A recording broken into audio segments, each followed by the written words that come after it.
Thank you so much. I rise to speak about Australia's values and our great nation. The horrific events of December the 14th at Bondi Beach broke many hearts, most especially the hearts of 15 families whose loved ones were taken away from them in the worst way imaginable. The biggest terror attack in our nation's history also hit our veterans hard. And on December the 15th, Australian veterans started contacting me, and they were coming through thick and fast from all directions, and it hasn't stopped.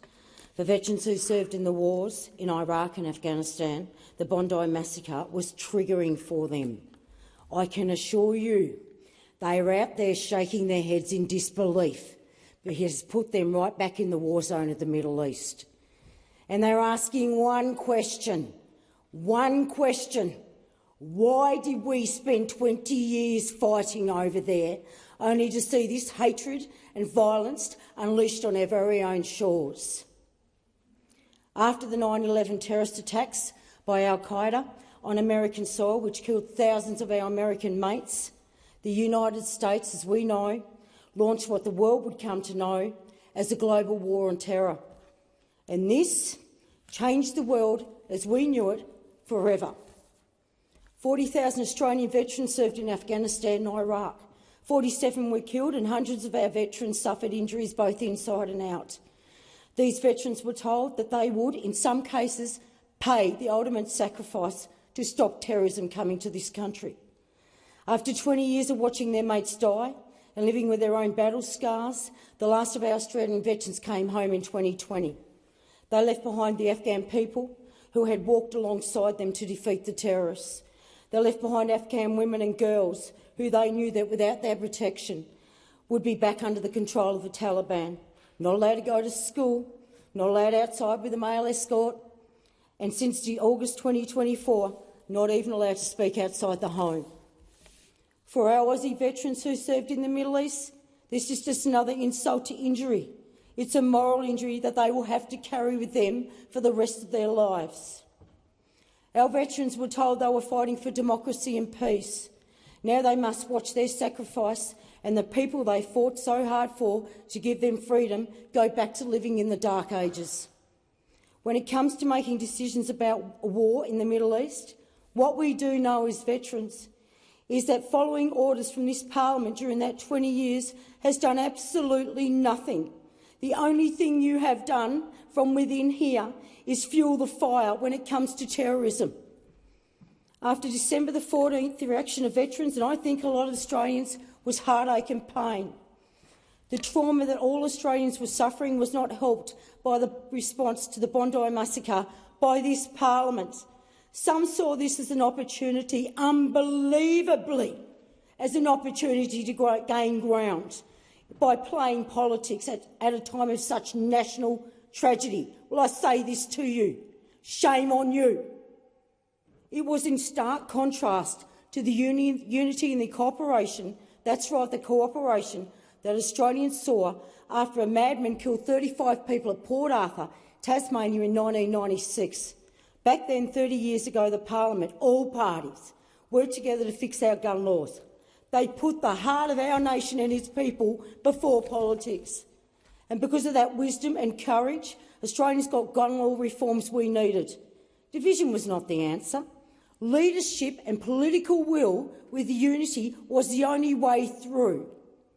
The days after a national tragedy is a time for grieving.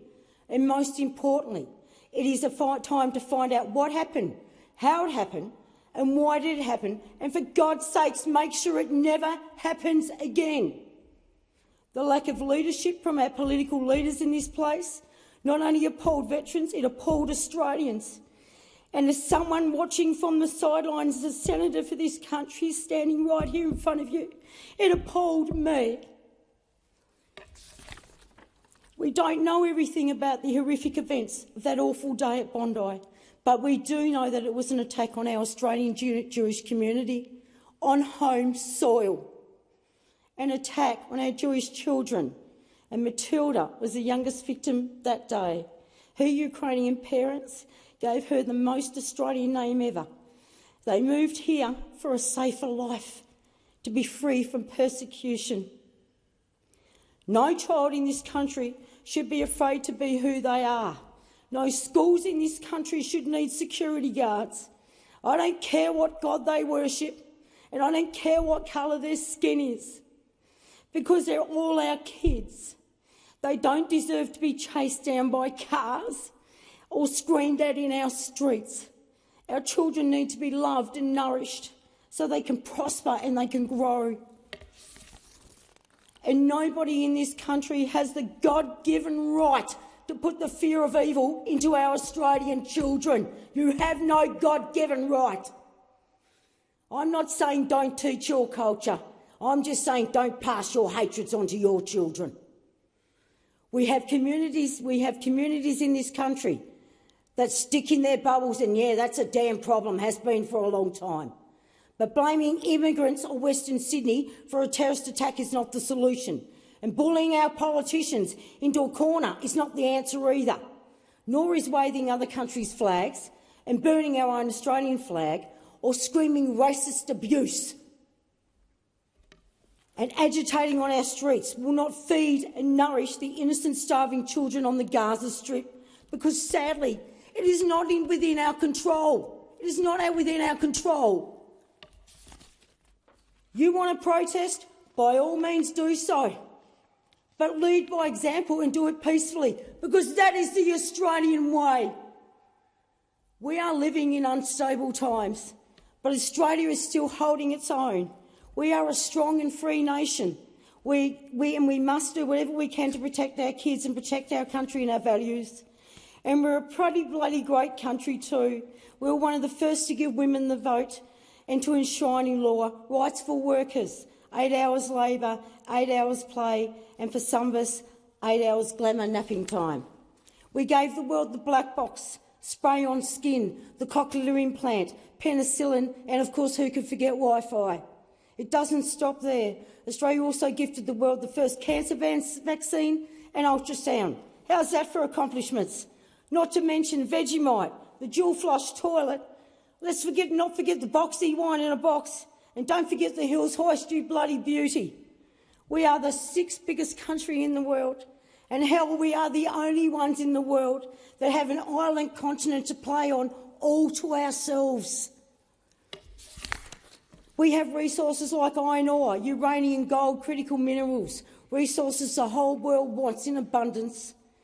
And unlike our American mates, we still have a AAA credit rating. We've got sunrises and sunsets that take your breath away.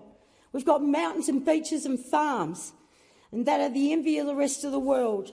And we even have our very own Skippy the kangaroo, bananas in pyjamas, and God, if I forgot Bluey. We wear thongs where we shouldn't, and we swear when we shouldn't. But we're always polite. G'day, mate. And we're always wait for reassurance. She'll be right, mate. We've got kebabs and we've got dim sims and we've got curry. We have a great country of mateship and resilience. We have a defence force that is universally regarded as one of the best in the world. There are hundreds of thousands of Australian veterans and we walk among you. In and out of uniform, we are always with you. And our capabilities remain.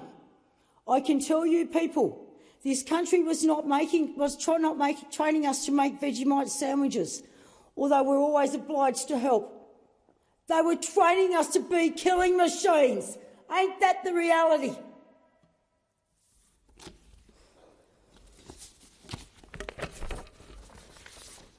Most of us are agile, healthy and still very able to defend you again no matter where and what the situation.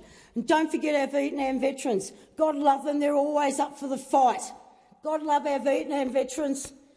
But we don't want terrorism here. We don't want these old hatreds playing out in our own backyard, and we don't want our children to have to live in fear. Not here, not ever.